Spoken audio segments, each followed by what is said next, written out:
Então, bora começar.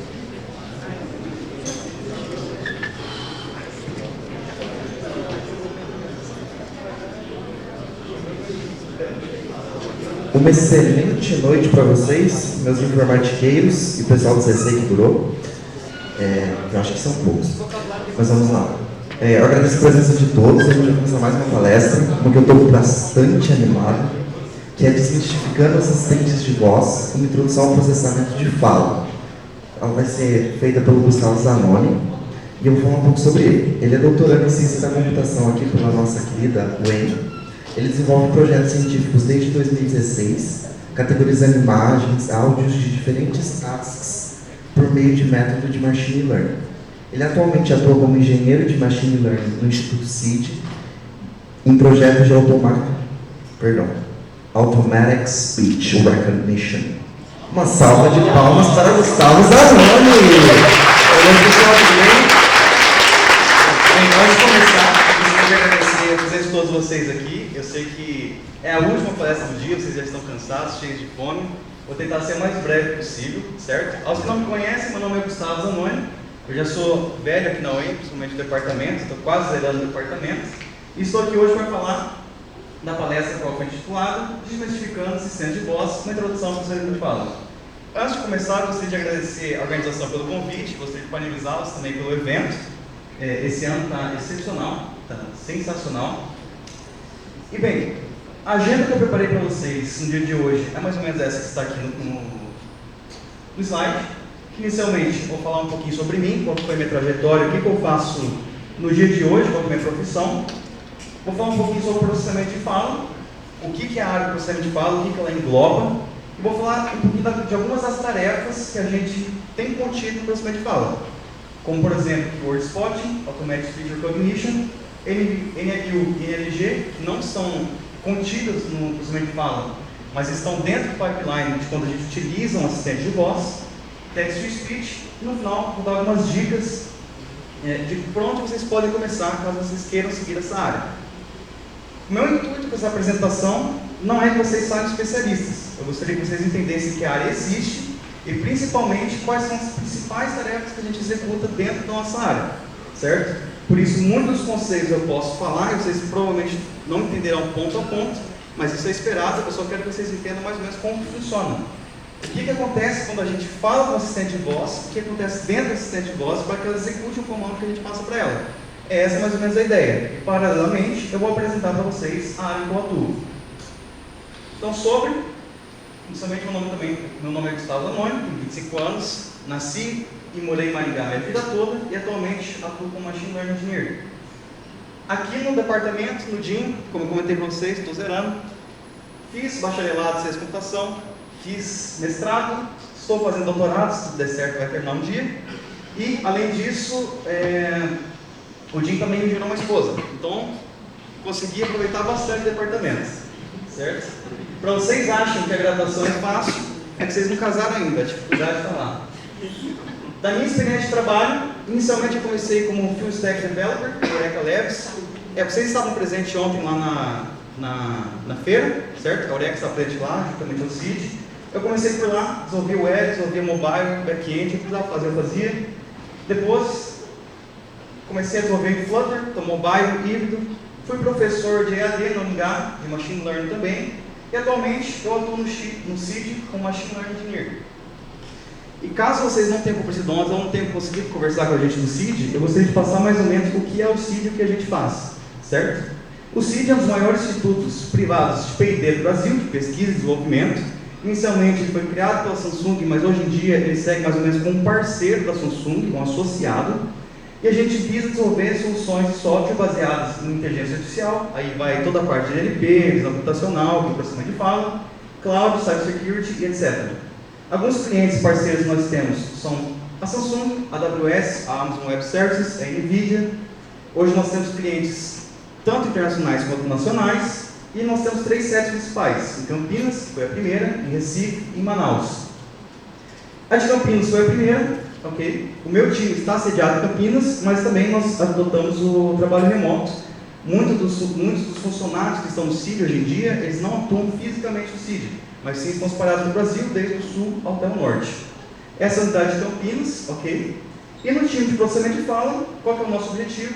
É justamente desenvolver soluções de deep learning que utilizam a fala como entrada. Alguns dos nossos projetos envolvem AWS, ACR e TS, que são todos assuntos que nós vamos abordar aqui no dia de hoje. E só também como a nível de curiosidade, o CID ele possui o maior supercomputador focado em inteligência artificial da América Latina, que a gente chama de IARA. Então, para vocês que gostam um pouquinho de infraestrutura, o CID aqui, o IARA, é mais ou menos todo esse corredor. Imagine que cada um desses pilares possui 8 DGX. A DGX é uma placa NVIDIA com mais ou menos uns 40 GB. E nossos treinamentos, dependendo do modelo, pode usar 8, 10 treinamentos que duram mais de uma semana, 2 semanas. Então, a gente tem uma infraestrutura preparada para trabalhar com inteligência artificial. Começando, eu gostaria de falar sobre o processamento de fala, o speech processing. O que é a área do processamento de fala? Bem, é uma área multidisciplinar que estuda a manipulação de sinais digitais que representam a fala humana. Então, a gente nada mais é que depende do autor, a gente consegue considerar que é uma sub-área do processamento de fala, do processamento de sinais, só que é um sinal focado da fala, e a gente tem outros autores que falam que, na verdade, é uma sub-área da ciência da computação. Eu aqui acabei englobando essas 4 áreas principais, que são as áreas que a gente utiliza no nosso dia a dia. São áreas que a gente utiliza tanto diretamente quanto indiretamente. A ciência da computação, porque a gente desenvolve um produto de software, não deixa de ser, a gente programa essas redes neurais. Processamento de sinais, porque a voz é um sinal, a gente atua com vários aspectos desse processamento, com várias características, várias modularizações, filtragens que pertencem ao processamento de sinais.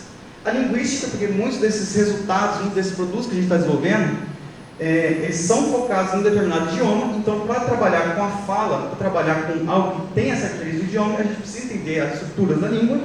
Inclusive, muitos dos nossos times incluem uma linguista ou um linguista como parte do time, justamente por causa das características, e matemática e estatística, porque como nós estamos trabalhando com dados, é sempre necessário que a gente tenha esses conhecimentos, seja para tirar um insight, para identificar uma frequência, ou qualquer outro tipo de operação que seja necessária. Quais são os objetivos do processamento de fala? Então, fornecer uma interação que simule uma conversa entre seres humanos. Então, quando a gente está falando ali com um assistente de voz, a gente faz o pedido para ele e ele responde para a gente. Isso nada mais é que uma simulação dessa interação.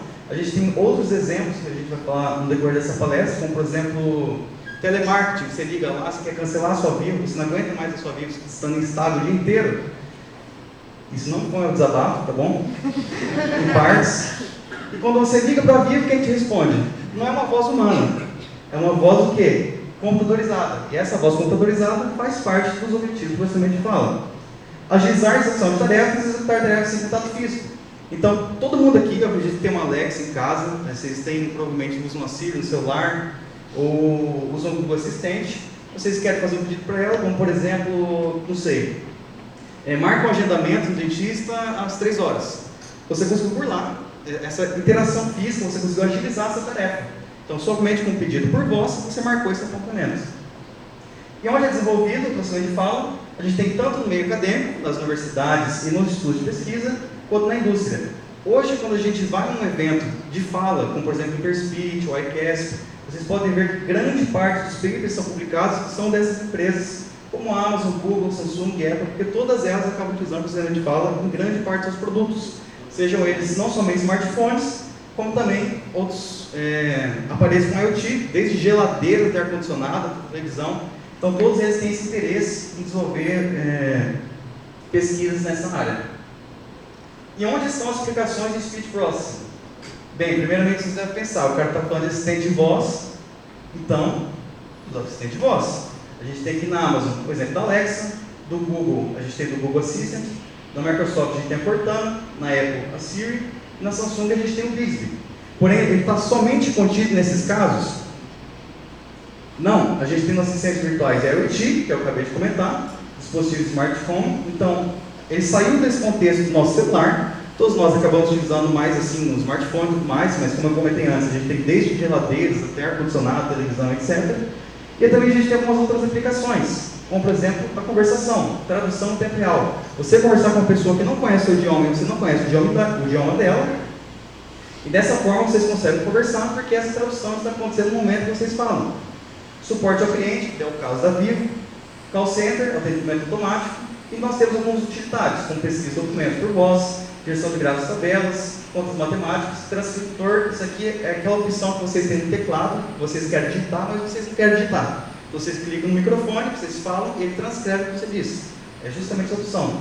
Speaker Diarization, que é uma aplicação muito interessante também. Você tem várias pessoas falando ao mesmo tempo e você consegue separar esses falantes e você consegue processar os de forma separadamente. E o TTS nada mais é que a síntese de voz. Acho que todo mundo que já usou o Twitch, toda vez que você manda ali uma mensagem, aquela mensagem é falada com uma voz horrorizada, é TTS.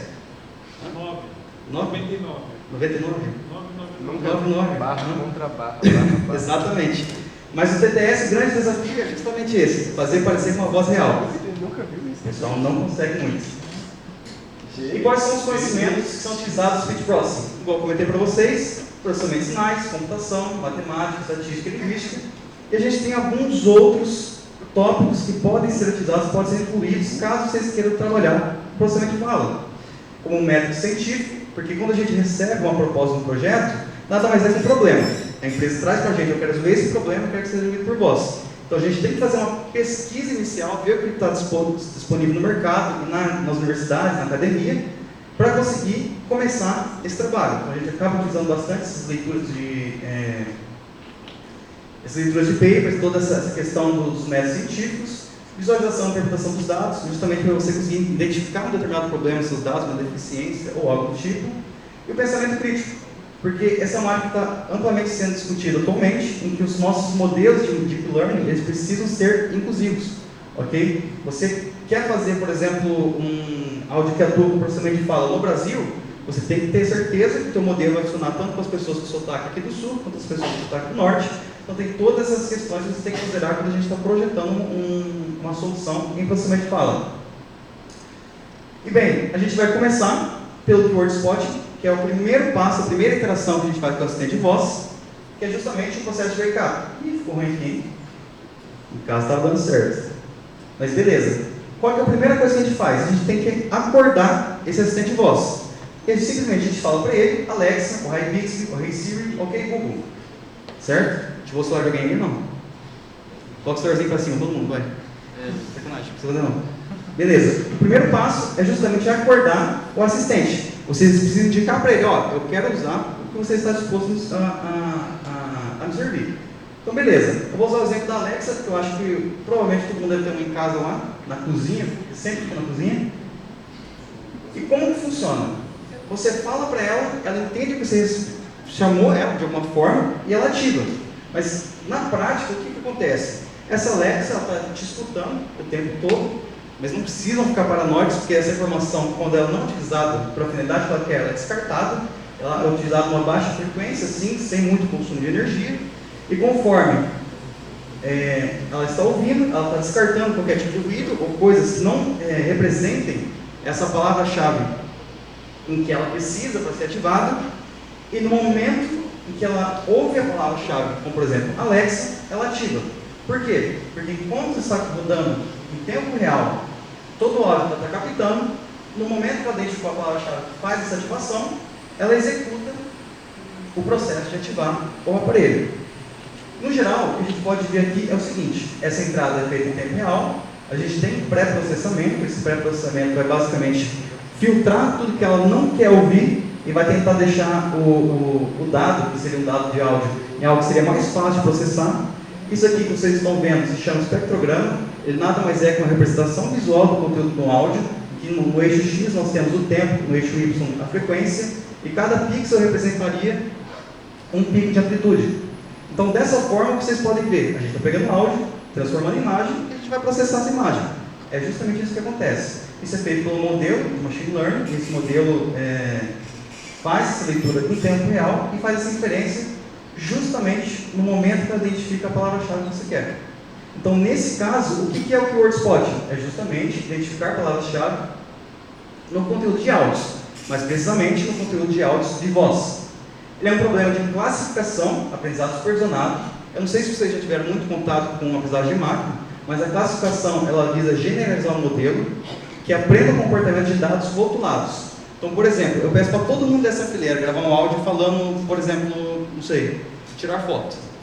A fileira do meio, eu mando eles falar gravar vídeo. E a do canto, X. Eu quero fazer uma aplicação que pega a câmera. Eu quero tire foto de acordo com a expressão utilizada na voz. O modelo de machine learning vai fazer o quê? Beleza. O pessoal aqui gravou um áudio, eu estou indicando para ele, ó, quem está aqui está falando tal coisa, quem está aqui está falando tal coisa, quem está ali está falando tal coisa.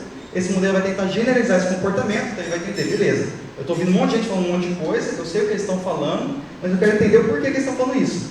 E com o tempo ele vai entender que o pessoal que está nessa fileira vai falar isso, quem está na fileira do meio vai falar outra coisa, que vai estar na última fileira vai falar uma terceira palavra-chave, para no momento que uma pessoa chegar e sentar em alguma das fileiras, ele conseguir identificar, tá, a pessoa que está ali vai falar tal coisa para mim. Então a classificação é justamente isso, a gente tenta generalizar esse comportamento desses dados rotulados, para quando a gente tem um dado que não é rotulado, a gente consiga fazer essa inferência. A ideia é mais ou menos essa. No contexto da voz, é justamente isso. Eu estou passando várias palavras-chave, ele vai tentar compreender o comportamento dessas palavras-chave e tentar fazer essa categorização. A classificação nada mais é que tentar categorizar um dado. Beleza? Comente, utiliza espectrogramas no LCCs como entrada, igual eu mostrei aqui. A gente acaba utilizando a imagem, né, uma forma de representação gráfica do conteúdo do áudio por causa das propriedades que nós temos dentro dessa imagem, propriedades desde a textura ou até mesmo variações, etc. E os nossos problemas podem ser single keywords, no caso a gente está falando Alexa, esse modelo só aprende a falar Alexa, certo? Ou multi-keyword, no caso seria o caso da câmera. Eu ensinei 3 palavras-chave para ela: X, gravar vídeo e tirar foto. Nós temos 3 possibilidades. Isso aqui vai depender muito da aplicação, ok? E, além disso, além dessas palavras-chave, a gente sempre trabalha com uma classe adicional, sendo que essa classe seria das keywords desconhecidas. Ou seja, o meu modelo de machine learning, eu não estou explicando para ele somente o que ele tem que entender, eu estou mostrando para ele tudo que ele não precisa entender também. Então, se eu estou passando aqui, eu mando todo mundo gravar um áudio falando Alexa e vou treinar um modelo, eu não tenho uma categoria apenas que seria da classe Alexa. Eu tenho a categoria de todas as palavras que ele pode ouvir e que não representam Alexa. Certo? Então, dessa forma, a gente começa a tentar entender que o dado que ele está passando é aquele que você precisa, é da Alexa, mas ele tem uma noção mais ou menos do que ele não precisa. Para quando a gente colocar isso no mundo real, ele entenda mais ou menos esse comportamento. Certo? E esses modelos são comumente embarcados positivos. Então, eu acredito que a maioria de vocês pensa que grande parte dos modelos de machine learning eles ficam disponíveis na nuvem, mas quando o modelo é simples, igual o modelo de cada AWS, ele muito possivelmente fica embarcado no dispositivo. Então, quando você pega o controle da televisão, aperta o botãozinho lá para falar, eu quero assistir Dark na Netflix, muito provavelmente, se o modelo for simples, ele vai estar naquele controle mesmo, ele não vai estar na nuvem. E é o caso aqui. Alguns exemplos de redes, esses exemplos aqui é mais por caso vocês queiram procurar a parte, então eu vou explicar cada um deles. Nós temos o Wavetick AWS, que é uma rede baseada no Wavetick do Facebook, TC-ResNet, que em alguns casos utilizam LSTM. E só para vocês terem noção de como funciona esse processo do modelo em tempo real, nós temos basicamente, aqui na direita, em que na faixa do nosso áudio aqui, a gente consegue andar exatamente igual eu fiz aqui, certo? Ele vai pegando faixa a faixa de tempo com todas as frequências e vai tentando identificar em tempo real, certo? Esse aqui é o exemplo da TC-ResNet. O que ela trouxe de diferente é que ao invés de fazer tudo da esquerda para a direita, de cima para baixo, igual uma convolução 2D normal, ela faz uma convolução na zona do tempo. Como eu disse no início da apresentação, eu não espero que vocês entendam tudo isso, certo? É mais um caso assim, de caso vocês tenham a curiosidade de saber como funciona debaixo dos panos. Feito isso, a gente ativou o modelo e qual que seria o próximo passo? Beleza, eu falei Alexa, ela ativou, ela abriu azulzinho, você fala o comando para ela. Porém, é muito mais fácil, vocês não concordam comigo, é muito mais fácil eu ler uma coisa do que eu ouvir uma coisa? Como, por exemplo, você está tentando conversar com a pessoa no telefone. Se a pessoa está passando, sei lá, uma avenida, ela está falando alto, está gritando, você vai ter uma dificuldade de entender o que ela está dizendo. Mas se ela falasse a mesma coisa e essa coisa estivesse escrita, você ia ter um entendimento muito melhor e muito mais fácil do que está acontecendo. Então, no próximo passo, após ativar a Alexa e falar o que você quer, a Alexa vai pegar, utilizar um modelo de ASR, de Automatic Speech Recognition, e vai transcrever o que você disse. Então, o ASR visa justamente fazer isso, você pegar, falar o comando e transformar esse comando em áudio para texto, gerar a transcrição do conteúdo da fala. Um exemplo aqui, tocar Led Zeppelin no Spotify. Alguém não sabe o que é Led Zeppelin? Por favor. Qualquer coisa vocês perguntam para o Frank, beleza? Ok, tocar Led Zeppelin no Spotify, o que vai acontecer? Novamente, muito similar ao que nós temos no TeleOS. Nós temos nosso conteúdo de áudio, a gente vai fazer um pré-processamento, esse processamento pode incluir várias operações, inclusive gerar o espectrograma. Esse espectrograma vai ser utilizado como entrada no nosso modelo, que é SR, e vai ser gerada a transcrição. Ok? Então, qual que é o objetivo do SR? Transcrever a fala contida no conteúdo do áudio. Alguns detalhes: utiliza uma sequência como entrada. Essa sequência, dependendo da rede, pode ser um sinal 1D, provavelmente dito, tanto quanto espectrogramas, tanto quanto MFCCs, e gera uma sequência de saída. Qual que é a nossa sequência de saída? A transcrição que a gente quer, certo? Essa transcrição ela pode ser gerada, dependendo da forma que se modela o problema, como palavras, caracteres, word pieces, e entre outros. Eu vou dar um exemplo para vocês disso aqui depois, não se preocupem, que vocês precisam entender que entra o áudio e sai a transcrição. Pode ser utilizado tanto embarcado no dispositivo quanto em nuvem. Então, retornando, se você está falando o controle na sua televisão, quer assistir tal programa no Netflix, muito possivelmente aquele modelo pode estar no controle diretamente, ou também ele pode estar em nuvem. Qual que é a diferença dos dois? Dependendo do que você está fazendo, do que você está lendo, do que você está recebendo informação no seu assistente de voz, você pode ter esse modelo embarcado, porque simplesmente o domínio é muito limitado. Muito provavelmente a pessoa não vai mudar muito o que ela vai pedir para a televisão. Ela vai querer ver uma coisa, ver outra e tudo mais. Mas se você está utilizando o modelo SL, que vai ser utilizado em alguma gama maior de aplicações, muito provavelmente você vai querer esse modelo em nuvem. Ok? Então você vai falar, enquanto você fala com esse dispositivo, ele vai jogar a tua fala para a nuvem e a nuvem vai te retornar a transcrição. É mais ou menos essa a ideia. Qual que é melhor? Não tem melhor. Depende da aplicação, depende do que você quer e qual é o seu objetivo com isso. E bem, seu funcionamento mais exclusivamente no real time. Aqui eu mostrei uma aplicação em real time, certo? Você vai falando, no momento que ele está falando, ele tenta captar algo, certo? O SR funciona também em real time, que seria basicamente você falar com o modelo e o modelo te responder na mesma hora que ele está ouvindo, tanto quanto uma aplicação que não seria real time. Você grava o áudio por completo, manda o modelo SR e gera a transcrição completa. Novamente, vai depender muito da aplicação. Alguns casos nós temos, alguns exemplos de redes, nós temos os Hide Markov Models, HMMs, RET, Distance Attain Spell e o WaveTVeg. Okay? São vários modelos. O que está mais sendo utilizado hoje em dia é justamente esse Facebook, o WaveTVeg. Para vocês entenderem como que funciona esse modelo, eu trouxe para vocês uma representação de um modelo transducer, o modelo RNT, e basicamente o que ele faz? Ele tem algumas camadas, interpreta isso aqui como se fossem redes neurais. Eu não espero que vocês entendam, de fato, o que é uma rede neural, mas entendo que seja uma estrutura. Nessa estrutura vocês vão ter uma parte dela para entender o áudio e outra para entender o que está sendo escrito, porém, ela grava o histórico do que foi dito anteriormente. Ou seja, é como se fosse uma pessoa que está ouvindo alguma coisa e escrevendo. Essa pessoa ouviu tocar LED, beleza, o cara falou tocar, escreveu tocar, ele escreveu LED, beleza, e agora ele falou Zeppelin. Vixe, mas eu nunca ouvi Zeppelin na vida, o que isso quer dizer, né? Como que eu vou escrever isso aqui? Aí, beleza, o cara escreveu aqui antes que ele quer tocar, ele falou LED. Então o Zeppelin deve ser mais ou menos igual aquela banda que eu vi uma vez. Então beleza, com base nesse histórico de que rolou nessa fala, ele entende que o Zeppelin que ele tem que escrever é igual ao da banda. Então é mais ou menos isso que acontece. A gente passa o áudio, esse áudio vai ser transcrito, conforme a gente vai recebendo esses dados, e com base no que ele já disse anteriormente, ele consegue gerar as próximas predições, que seriam as próximas palavras ou parte de palavras. Tudo bem? Entenderam? Vou dar um teste aqui no final. Quero ver. Sacanagem. Aí beleza. Representação de dados de texto. Como eu mostrei para vocês, a saída pode ser tanto em palavras, quanto em caracteres, quanto em word pieces, etc. Ou seja, a saída depende de quem está modelando o problema. Caso ela seja em palavras, a saída é direta, colocar Led Zeppelin no Spotify. Caso seja em caracteres, cada uma das nossas letras vai ser uma saída. Então, conforme você vai falando, ele vai gerando letra a letra.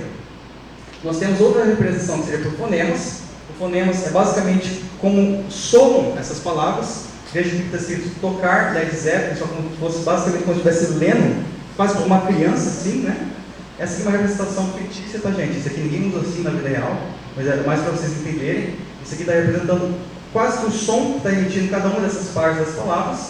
Isso aqui já foi utilizado bastante no passado, mas hoje em dia o pessoal está usando em excesso word pieces. O que seriam word pieces? Word pieces são literalmente pedaços de palavras. Então pode ser pedaços desde uma letra apenas, até algumas letras, até palavras completas. E como que são calculados esses word pieces? Bem, a gente está treinando o modelo de SR a gente precisa basicamente saber o que ele quer falar para a gente treinar esse modelo.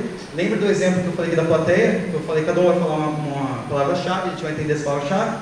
Com o texto é a mesma coisa, a ECR é exatamente a mesma coisa. A gente passa um áudio e com esse áudio a gente passa a transcrição, então ele vai tentar aprender. Beleza, esse áudio que gerou esse texto, então eu vou tentar relacionar o que está sendo falado com o que está sendo escrito.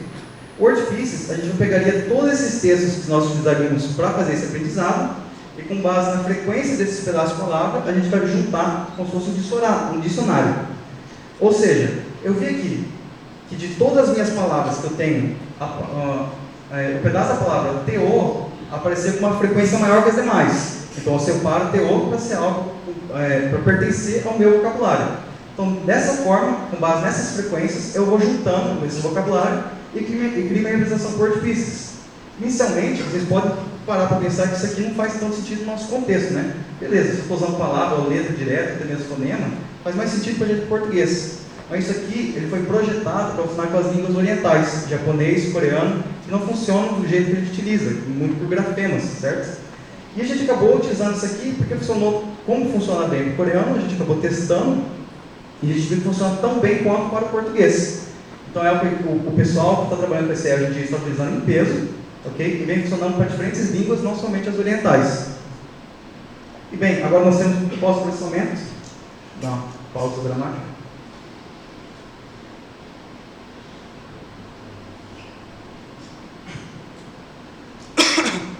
Beleza. Pós-processamento.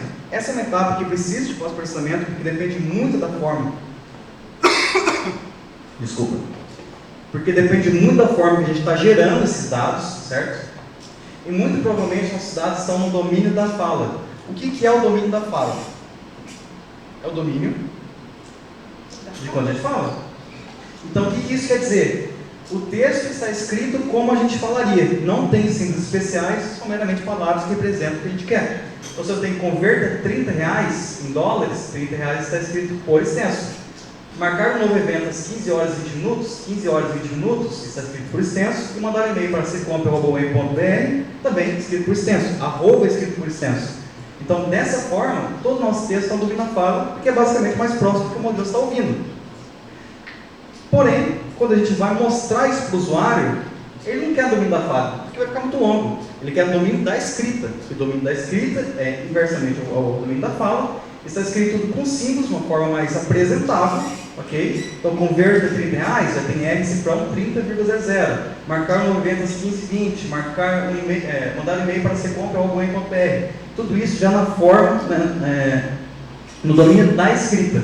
Então, para isso, para que a gente saia disso e chegue em algo no domínio da escrita, a gente utiliza algo que a gente chama de Inverse Text Normalizer.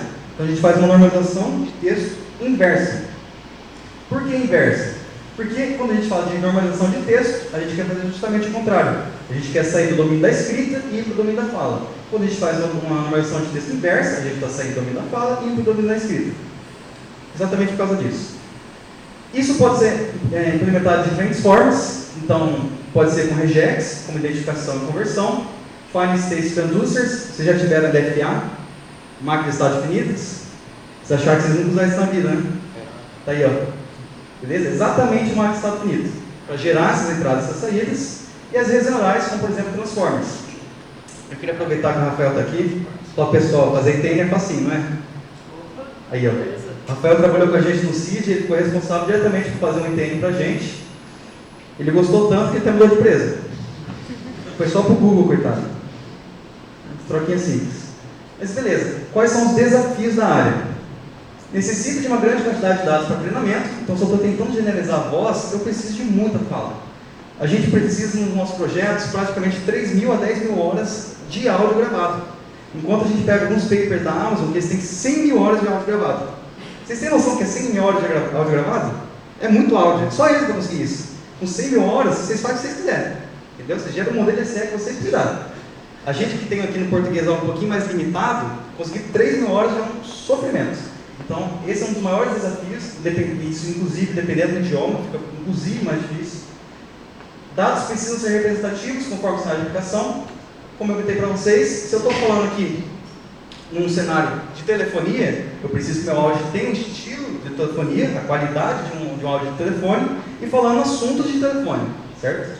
Variabilidade de gênero, etnia, idade, dialeto, sotaque, de acordo com o cenário da aplicação. Então, igual eu comentei anteriormente com vocês, se eu quero colocar um produto no mercado brasileiro, eu preciso que ele funcione com sotaque nordestino, sotaque caipira, sotaque sulista, sotaque nortista. Então, você precisa ter essa representação dos seus dados para que eles tenham essa cobertura. É necessário um grande poder computacional para treinar os modelos. Então, como eu comentei para vocês, a gente tem um IAGA lá no CID, e muito mais assim do que um luxo, e foi uma necessidade que a gente teve. Os nossos modelos, por exemplo, quando a gente vai treinar de ASR, quando a gente vai treinar os modelos de ASR, a gente utiliza praticamente 8 GPUs, um treinamento que tem 3 etapas e dura praticamente 2 a 3 semanas. Então a gente precisa desse poder computacional para executar. Os modelos precisam possuir baixa latência e consumo de memória para serem utilizáveis. Ou seja, se você fala com o modelo de ASR e demora para responder, o usuário desiste. Acho que todo mundo que é usuário, a gente sabe como funciona. Você clicou no link, a página não carregou 5 segundos depois, você está saindo embora. Você comprou um negócio na Amazon, você clicou no botão, o negócio não está na tua mão, você já está desistindo. Entendeu? Então é a mesma coisa, a latência tem que ser baixa. Eu tenho que falar com o modelo, ele tem que me retornar quase imediatamente. E com isso, a gente chega em NLU e NLG, não são áreas do processamento de fala, são áreas de NLP, Natural Language Processing, certo? Mas que fazem parte do pipeline de assistente de voz, por isso que estou apresentando para vocês. Então, beleza, só para retomar o que a gente fez, a gente acordou o nosso dispositivo, a gente deu o nosso comando, eu quero que você toque Led Zeppelin, e agora ele precisa basicamente pegar esse comando e interpretar o que ele precisa fazer. Então, o NLU é utilizado justamente para isso. É o Natural Language Understanding, certo? Ele busca entender o significado contido no texto e a partir do texto de entrada, construir dados estruturados de saída. Ou seja, eu falei tocar Led Zeppelin no Spotify, esse modelo de inteligência artificial de NLU vai pegar esse dado e falar, beleza, de acordo com o que está escrito aqui, esse cara muito provavelmente quer ouvir música. Por quê? Ele falou tocar, ele falou o nome do artista e ele falou um aplicativo de música. Então, consequentemente, ele está entendendo o que ele quer a partir dessa sentença. Então, ele gera um dado estruturado, aqui eu coloquei mais ou menos um dicionário, JSON, em que a ação que ele quer é Play Music, no aplicativo do Spotify, e na query, o artista Led Zeppelin. Então, a gente vai sair desse dado de entrada inicial e vai gerar esse dado estruturado, basicamente com a ação que a gente tem que performar. Ok? Esse dado aqui, geralmente, eles são utilizados em outros modelos que vêm subsequente, mas a nossa interação com o assistente de voz pode terminar aqui. Em que casos? Por exemplo, mesmo caso da televisão. Eu falei lá, eu quero assistir Dark no Netflix. A televisão não vai te responder, está aqui, estamos abrindo Dark Netflix para o seu entretenimento. Não, com certeza não. Ela vai pegar simplesmente e abrir para você o Dark Netflix para que você possa assistir. Certo? Porém, quando a gente tem alguns equipamentos, como por exemplo a Alexa, se a gente está falando com a Alexa, ela geralmente responde para a gente. Se você quer tocar Led Zeppelin no Spotify, o que ela fala? Aqui está Led Zeppelin no Spotify. Então, a gente usa o NLG para esse propósito. Natural Language Generation. Então, ele vai pegar o nosso dado estruturado, vai passar para o modelo NLG e vai gerar uma sentença que é uma resposta para o usuário. Ok? Então, NLU, eu vou entender o que o usuário quer, NLG, eu vou dar uma resposta para ele. A partir disso, a gente chega na nossa etapa final do processamento de fala, certo? No uso de um assistente virtual, que é o Text-to-Speech. O Text-to-Speech é basicamente o inverso do SR. O SR eu passo a voz e eu quero transcrição, e no TTS eu passo o texto e quero gerar uma voz. Então, Zanoni, é simplesmente eu pegar o dado, eu pegar meu modelo e inverter a entrada com a saída? Com certeza não. Por quê? Porque nesse caso, quando a gente está falando com SR, a gente tem vários tipos de voz e gerando uma transcrição, um texto que não tem basicamente nenhum vínculo com a pessoa, não tem características da personalidade dela. Mas no caso do TTS, a nossa voz que nós geramos, ela basicamente é uma voz padrão. Eu tenho vários textos e eu tenho uma voz que é sintetizada. Então, nesse caso, essa voz tem que ser padronizada. E é basicamente por causa disso que a gente consegue, que a gente não consegue inverter essa atividade tão simplesmente assim. Então, ok, Text-to-Speech, qual é o objetivo? Sintetizar o áudio de uma fala por meio de uma entrada de texto. Ok? Então, eu pego o texto e gero um áudio. E alguns detalhes, utilizo o texto de referência como entrada, então uma sequência textual, que pode estar representada da mesma forma que a gente representou no SR, tanto por palavras, como caracteres, como fonemas, como word pieces, ou até mesmo uma tokenização intermediária, que seja. Ok? e utiliza a referência de um locutor para sintetizar os áudios da fala de saída. Então é justamente isso que eu comentei para vocês. A gente tem uma voz que sai da saída, e essa voz ela é gravada por um locutor, ok? Então é uma pessoa que a gente contrata, leva em estúdio, faz ela gravar um monte de texto, paga para ela um monte de dinheiro e pega essas gravações que ela fez, e nós tentamos aprender como que funciona o padrão da voz dela para que ela saia de uma forma condizente, entendível e apresentável. No caso das assistentes virtuais, foge um pouquinho daquele caso que eu comentei da Twitch, por quê? Porque o usuário está esperando ali uma voz quase que humana, então a gente não consegue ter muita robotização dessa voz. E a grande dificuldade dessa área é exatamente isso. É um processo dividido entre front-end e back-end, eu vou explicar o que é cada um deles para vocês logo a seguir. E alguns exemplos de rede, também HMMs, Radio Markov Models, Tacotron e Wave RNN. Isso aqui eu vou explicar por onde é utilizado daqui a pouquinho também, mas só gostaria de mostrar para vocês um exemplo que eu achei muito interessante que eu descobri fazendo essa apresentação. Como eu comentei para vocês, a minha área de ESR, então grande parte do que eu estou vendo, porque eu estou apresentando para vocês aqui, tive que aprender para apresentar, e é uma área muito interessante. O Tacotron, basicamente, a gente faz um texto para ele gera um espectrograma. Se vocês verem alguns exemplos atrás, o espectrograma no ESR, por exemplo, ele era o pré-processamento. E nesse caso, quando a gente está fazendo o inverso, a gente acaba utilizando o espectrograma também como uma representação intermediária para gerar a nossa voz final, certo? Então a gente passa quase pelo mesmo processo, só que de forma contrária. E onde que eu usar o Tacotron? Já se descobre. O front-end, como eu comentei para vocês, a gente tem front-end e back-end. O front-end faz todo o processamento de texto necessário para deixar o texto apresentável, o texto processável pela etapa do back-end. Então, primeiro a gente faz a normalização de texto, text normalization, que é o inverso do ITN, que o ITN, na verdade, é o inverso do text normalization, entendeu? Então, text normalization, a gente vai normalizar tudo que está no domínio da escrita, a gente vai passar no domínio da fala. Por quê? Porque eu quero gerar uma fala, certo?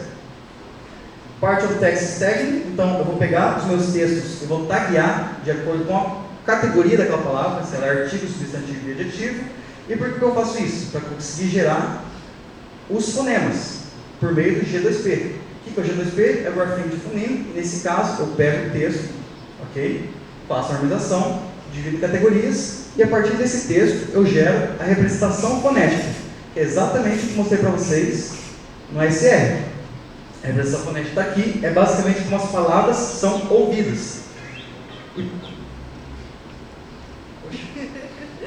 Que isso? Mas beleza. Como as palavras são ouvidas. E, além disso, a gente tem uma predição de pausa. O que é predição de pausa? Vocês já conseguiram entender mais ou menos o que está acontecendo aqui, certo? Eu estou preparando o texto para ser algo próximo que a gente teria da voz. E algo que a gente tem na voz são as pausas. A gente não pode falar direto, a gente dá uma pausa, a gente respira, a gente coloca as nossas vírgulas imaginárias. Ok? E é justamente isso que a gente está fazendo. Na hora que a gente está gerando o nosso texto para ser processado, para ser gerada a voz, a gente coloca essas pausas para quando a gente for fazer essa síntese, o texto não sai todo vez uma coisa da outra. Aqui está o Led Zeppelin no Spotify. Não, aqui está o Led Zeppelin no Spotify. Então a gente faz essa geração dessa pausa, essa predição. E dessa forma, a gente tem uma representação fonética com pausas. Então aqui está Led Zeppelin no Spotify, certo?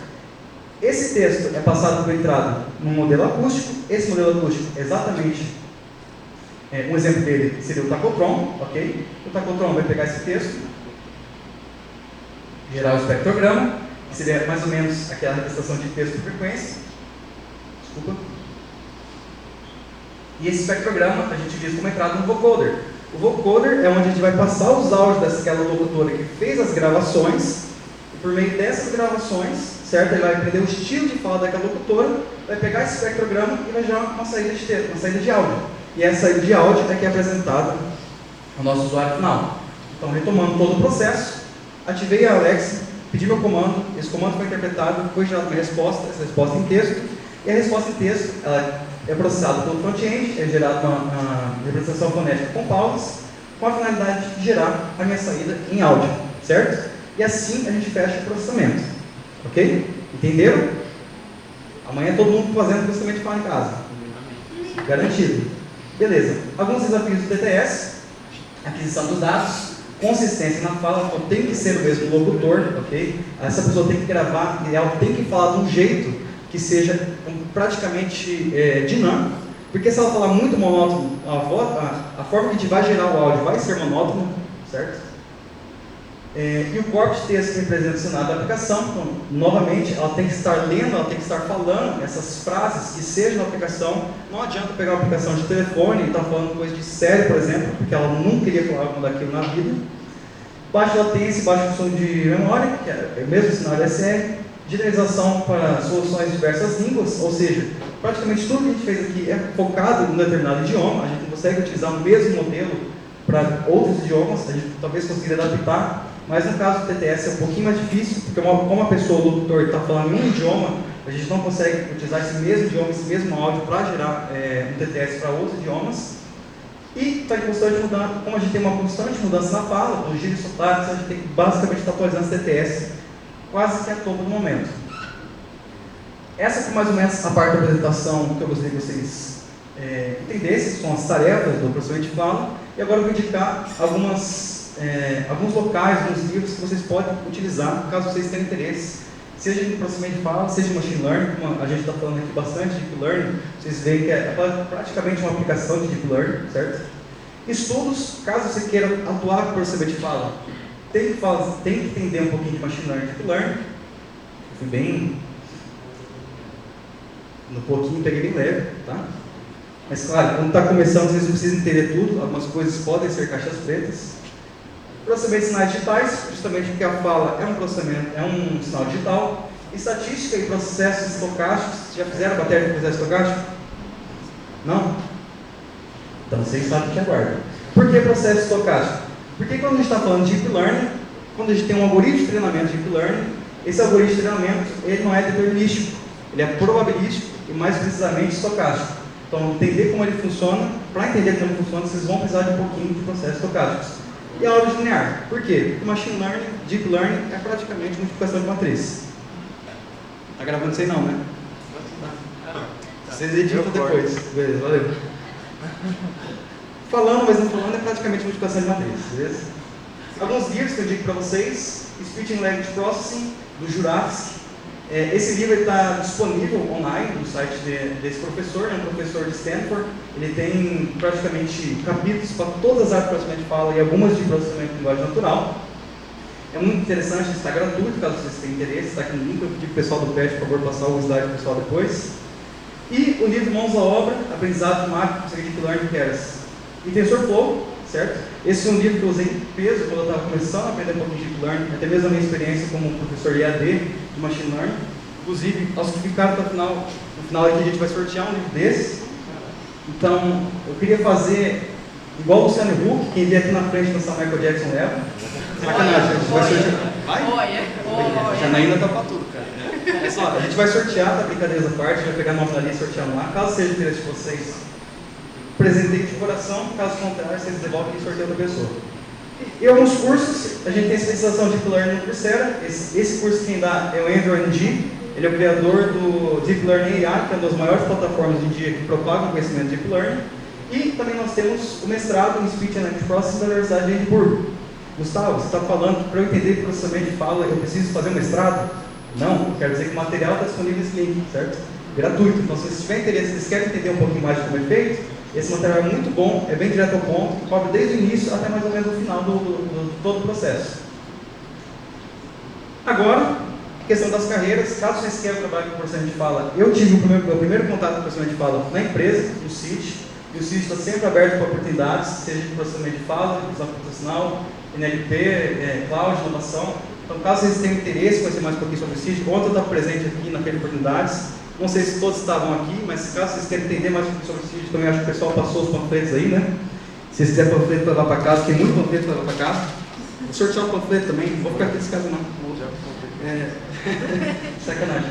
Mas beleza, a gente tem várias oportunidades lá, de estágio, trainee, júnior, no caso vocês tenham interesse, caso vocês não queiram, vou baixinho, hein? Caso vocês não queiram fazer prodigiar vocês pro resto da vida, a gente tem o CID aqui, ok? Beleza, com isso eu agradeço a presença de todos vocês, agradeço pela atenção e pelo interesse na palestra, caso vocês tenham dúvidas, estou aqui para saná-las, ok? Muito obrigado.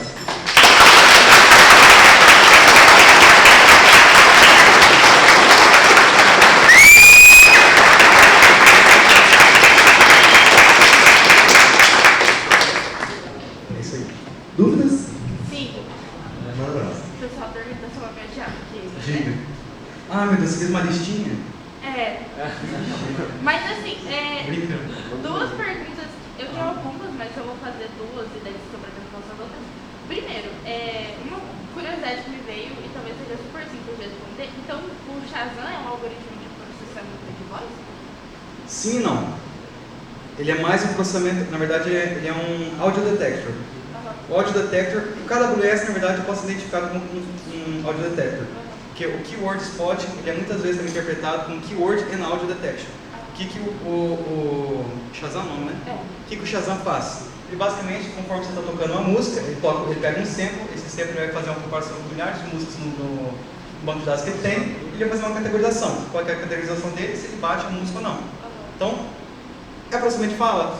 Depende. Se você pegar uma música que só tem instrumental, também vai funcionar. Mas se tiver uma música com fala, também vai funcionar. Então, tipo assim, sim e não. É mais uma detecção de áudio. Tá. A outra pergunta que eu queria fazer é, você falou sobre o word pieces e como ele é baseado em linguagens como coreano e japonês.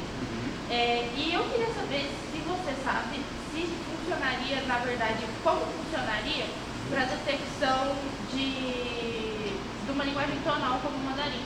Porque o mandarim ele funciona, assim, ele tem um sistema de escrita baseado em ideogramas, mas pra gente, quando a gente começa a aprender, tem o pinyin, e aí no pinyin ele escreve com os algoritmos que a gente está acostumado, o A até o Z, e aí eles usam os sons para fazer a distinção. Sim. Então, ele funcionaria mais como um word pieces ou como uma distinção por fonema?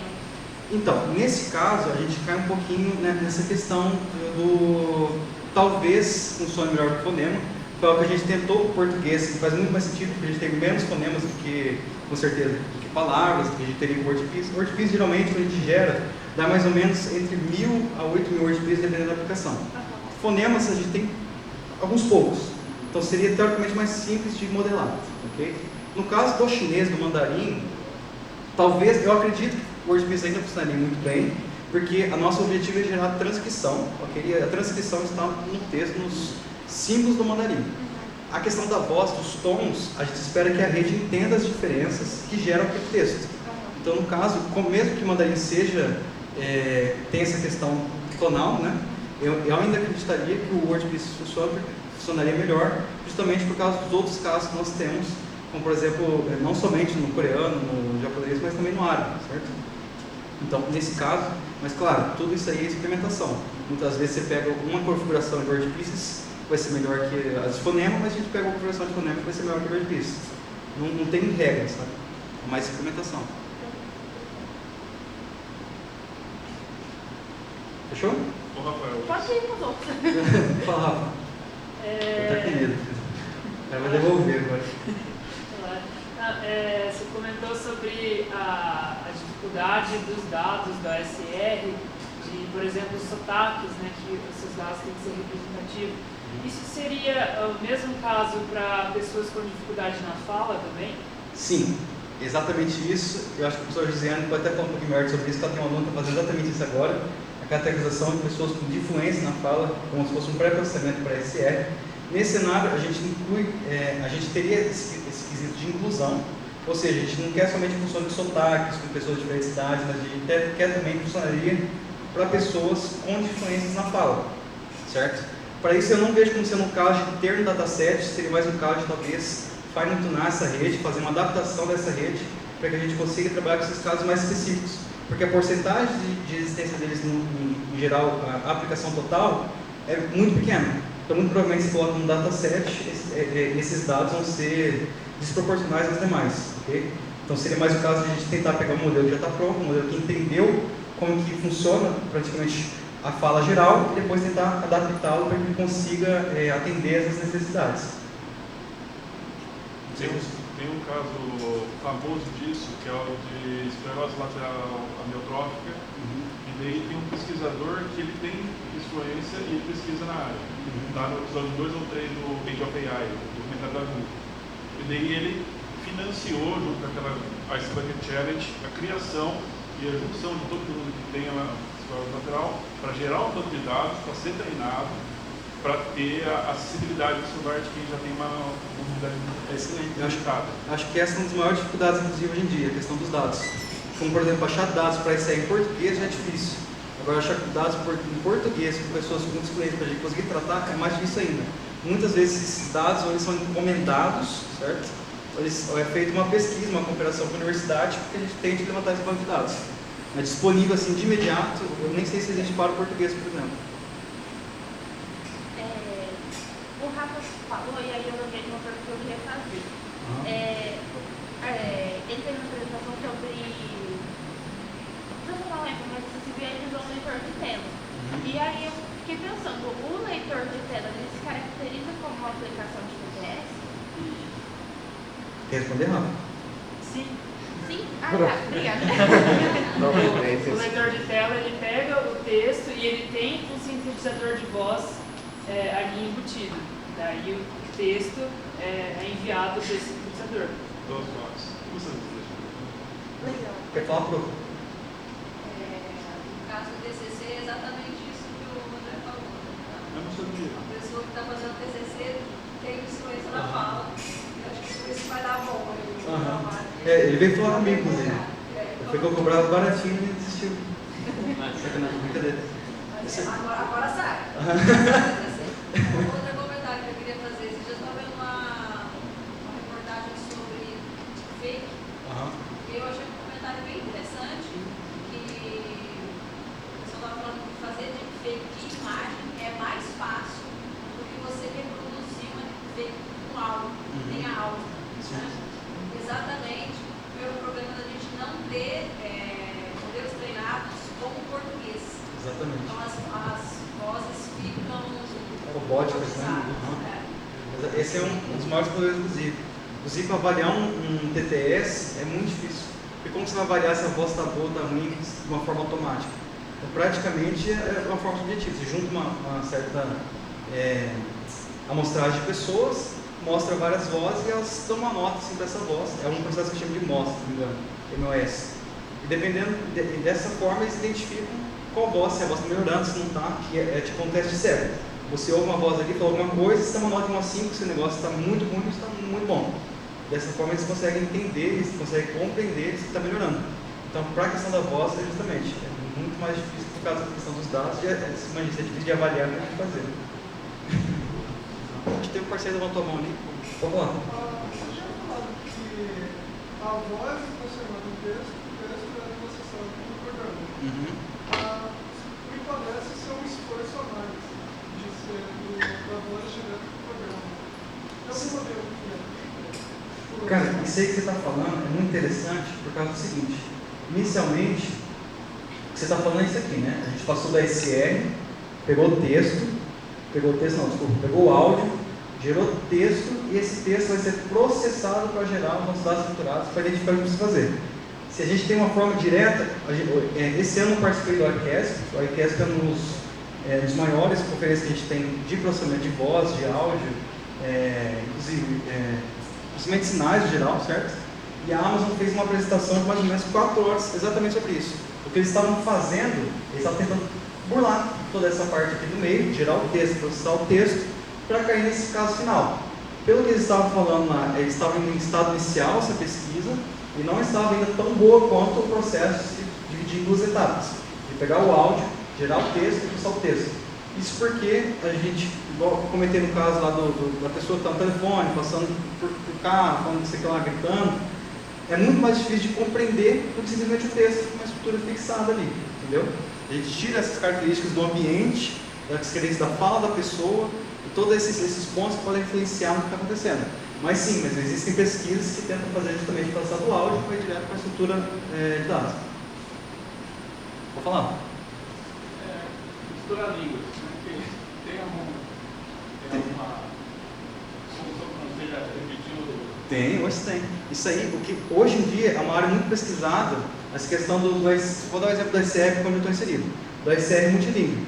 Por quê? Qual que é a ideia? Quando a gente está falando português aqui, a gente já está muito globalizado, então tem palavras que a gente praticamente importa do inglês, que a gente fala com um sotaque diferente, e tem palavras que a gente utiliza do inglês, mas a gente fala de uma forma brasileirada. Então já tem pesquisas que tentam indicar, que tentam utilizar dados textuais, por exemplo, em português e em inglês, como uma forma de tentar melhorar essas transcrições. Isso já existe, e tem também pessoas que fazem modelos multilingües com vários idiomas, como uma forma de pegar um modelo que seja praticamente genérico em todos os idiomas, não seja bom em nenhum específico, para que uma pessoa que queira utilizar num determinado idioma específico, simplesmente pegue esse modelo e faça uma adaptação para aquele idioma específico. Então, por exemplo, eu pego um idioma que fala, eu pego uma CR, que fala árabe, que fala alemão, que fala italiano, que fala inglês, que fala coreano, mas ele não é bom em nada disso, certo? Ele fala tudo meio misturado, e o que eu faço, eu pego esse modelo, beleza, ele sabe um pouquinho de italiano e espanhol é parecido com português, então ele sabe já algumas estruturas, alguns sons que são parecidos com português, e eu posso tentar adaptar esse modelo para funcionar somente com português. Qual que é a grande vantagem disso? Quando a gente está treinando um modelo de inteligência artificial de Deep Learning, você treinar do zero é muito custoso, porque você está basicamente ensinando um recém-nascido a falar e a entender o que você está falando e escrever o que ele entendeu. Mas se você já tem uma pessoa ali que é multilingüe, uma pessoa que é poliglota, que tem, sei lá, um nível básico em cada um desses idiomas, você quer tentar ensinar ele a se especializar num idioma específico, você praticamente já está meio caminho andado. Ele já sabe ouvir, já sabe entender, já sabe escrever. Só não sabe português ainda. Mas existem também pesquisas em cima disso. Eu prefiro pedir para tocar Led Zeppelin e pular e achar o Starway to Heaven. Aqui? Pode falar. Professor, eu queria aproveitar. Professor, olha, você respeita. Profetizou. Você viu? Pode falar. Não, tranquilo. Aproveitando que você parou nesse slide de NLU, uma coisa que não ficou muito clara foi como esses processos eles fazem. Por exemplo, tem alguma escala ou medida para nível de clareza, por exemplo, do som que ele está interpretando? Porque, por exemplo, você comentou, ele vai pegar as palavras do usuário e vai basicamente fazer a busca depois. Só que, se tiver mais uma pessoa falando, como ele vai identificar, esse é o usuário que eu tenho que obedecer o comando? Ou, por exemplo, excelente pergunta. Se você toca um áudio... Esse é Bernardo também? Não, esse é um projeto que morreu. Entendi. Porque, por exemplo, se você toca um áudio de uma pessoa falando, a Alexa também entende, mas não entende muito bem o que a pessoa está falando. Ou seja, é nível de, deu para entender melhor o que ele disse, então vou seguir a ordem dele. Ou, ele falou mais alto e mais perto, ou vou seguir a ordem dele? São duas possibilidades para esse caso. Nesse caso, quando o dispositivo já conhece quem é o usuário, fica mais fácil. Porque, como por exemplo, no KWS, WordSpot, você falou Alexa, ele pode tanto entender simplesmente Alexa geral, quanto entender o Alexa da pessoa que é dona daquele dispositivo. Então, se ela já entender o perfil de voz da pessoa que está utilizando, que é o caso dos smartphones. Sempre que você está utilizando o smartphone, eles não pedem para você fazer um teste inicial, tipo, fale tal coisa. Ele está entendendo o perfil da sua voz, porque quando outras pessoas falem ao redor, ele não ativa. Isso já é um passo a mais. Eu não trouxe aqui porque eu achei que seria bem específico, mas é justamente isso. Se for um dispositivo, você consegue ter essa questão, mas se for um caso geral, a gente pode pôr um pré-processamento. Alguma coisa como, por exemplo, o Speak Jazzation que separe esses áudios. Eu posso falar um negócio? Não, é que tem um jeito fácil de resolver isso é se o dispositivo tem mais de um microfone, ele consegue de alguma forma estimar a localização. Então ele vai priorizar quem está perto, ou ele vai separar a localização, ele vai tentar separar, porque ele fala, se um cara falar, cada um falar uma palavra, fazer um jogral, ele não vai computar, ele vai computar só o que cada um falou para tentar formar o comando. Fechou. Respondeu? Beleza. Pode falar. Tá. Eu vou falar sobre o processamento de então, você falou do exemplo das fileiras, né? Tipo, a gente vai falar, tira foto, grava o vídeo, faz o X. E aí eu fiquei pensando, tipo, se chegar uma pessoa aleatória e aí ela senta lá na última fileira e ela falar, tira a foto ao invés de faz o X, o que acontece? Você confunde o modelo. Porque como que funciona? A aprendizagem de máquina, a gente está esperando o supervisionado, tá? Tudo da máquina é supervisionado, porque é basicamente o contexto que ele está atuando. Você passa um dado no rótulo. Qual que é o dado nesse caso? O áudio. Qual que é o rótulo? A palavra-chave que você está querendo reconhecer, certo? Ele vai aprender como se comporta esse dado de áudio para chegar naquele rótulo. Aqui está todo mundo falando tirar foto, aqui todo mundo falando gravar vídeo, ali todo mundo falando X. Se tem um cara lá que está falando X, mas está marcado como tirar foto, no caso você falou o contrário, né? Ele está falando tirar foto e está marcado com X, certo? Nesse caso, você tem ali basicamente um erro de rota, certo? Ele vai tentar entender o que está sendo dito ali, ele vai ouvir aquilo lá e vai ficar praticamente pensativo. Beleza, está todo mundo falando mais ou menos X, mas esse cara está fora. Esses são dois pontos. Ou ele vai entender que esse é um caso que ele tem que ignorar, ou ele vai tentar trazer para dentro dele, e daí você começa a ter um certo erro entre a classe real, que seria tirar foto, e a classe X, certo? Então você vai falar de tirar foto, e pode ser que em alguns casos ele apareça X, porque ele foi colocado no bloco X. Mas se isso acontecer com uma certa proporção, né? Claro, se acontecer com pouquíssimos casos, não é tanto problema. Pode acontecer uma vez ou outra, mas baixa frequência. Mas se for, por exemplo, metade dos casos está rotulado errado, então você vai ter seu modelo muito provavelmente não vai funcionar direito como você esperaria. Entendeu? Mais alguém? Tem uma dúvida? Pode falar.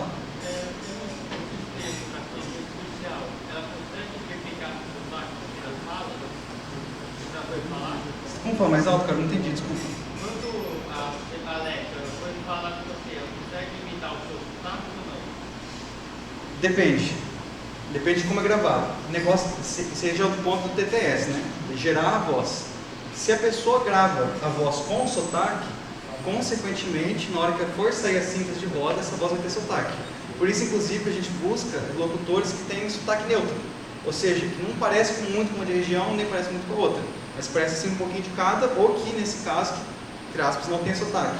Porque é coisa que não existe, todo mundo tem sotaque, até os que falam que não tem, certo? Agora, nesse caso que você comentou, tem como ela aprender praticamente o seu sotaque, isso que você falou, né? O seu sotaque, daí já é um pouquinho outra aplicação. Talvez daria para a gente utilizar, não lembrei, tem sim, sabe como? A gente tem algumas redes chamadas GANs, Generative Adversarial Networks. Essas GANs, elas conseguem aprender de acordo com um perfil de um determinado áudio, né? E utilizar esse perfil para gerar algo, né, essa síntese com esse perfil. Então, tipo assim, daí não precisaria passar pelo TTS. O problema é que você não garante a qualidade de TTS, certo? Mas você, por exemplo, poderia, pegar um áudio que alguém gravou, a pessoa fala tocar Led Zeppelin no Spotify, você fala uma coisa nada a ver, e você usa a GAN para usar o estilo da sua voz, para sair tocar Led Zeppelin no Spotify, do jeito que você falou. Ou seja, com o seu tom de voz, com o seu sotaque e tudo mais. Isso é algo que eu acho que nesse último ano, eu li 1 ou 2 papers sobre isso, mas era algo que está começando a acontecer. Mas já estava dando resultados. Mas é claro, eu acredito que nesse ponto, para essas aplicações, não substituiria TTS. Porque TTS é usado para outro propósito e, de certa forma, a gente tem uma garantia maior de qualidade, sabe? Respondi? Alguém? Matheus? Dúvida? Não? Ok, então. Se não tem mais nenhuma dúvida, a gente gostaria de agradecer imensamente, senhor. Muito obrigado por aceitar o nosso convite. Esperamos mais palestras ano que vem. Só chamar. Como foi para o sorteio? Vocês têm uma listinha aí fazendo uma lista do sorteio? Presentes? Fazendo por fila, por exemplo, falando. Não, fiz aqui. Aí, ninguém é preparado. Uau. Pelo amor de Deus. Mas você pode jogar ali em alguém. O nosso nome tá aí, Alves. Você colocou o nosso nome aí? Ok. Perdeu. Ah, é. Ó, saiu alguém do pet, não tinha você colocou. Ah, brincadeira. Vocês tiraram minha foto do pet lá ou não? Não, tá lá. Nós vai fazer um livrinho, uma bonitinho. Como que tá lá se eu levei embora? Porque os caras não pensam. Não vou dar O que é? não. Não vou dar não. Ah, você levou. Tem outro, tem cópia. Gustavo Felipe, é sacanagem, sou eu. Gustavo Felipe Negrão Banassoli, tá aí? Não? Ih, não tá aí. André Dias, Benegaso. Gabriel Cole Pavan, dono do restaurante. Não? Por favor, não tá aqui, cara. Vou levar embora, hein? Vou levar embora, hein? Henrique Daico Cunha. Não vem não. Então perdão também, vai, próximo. William Kenzo.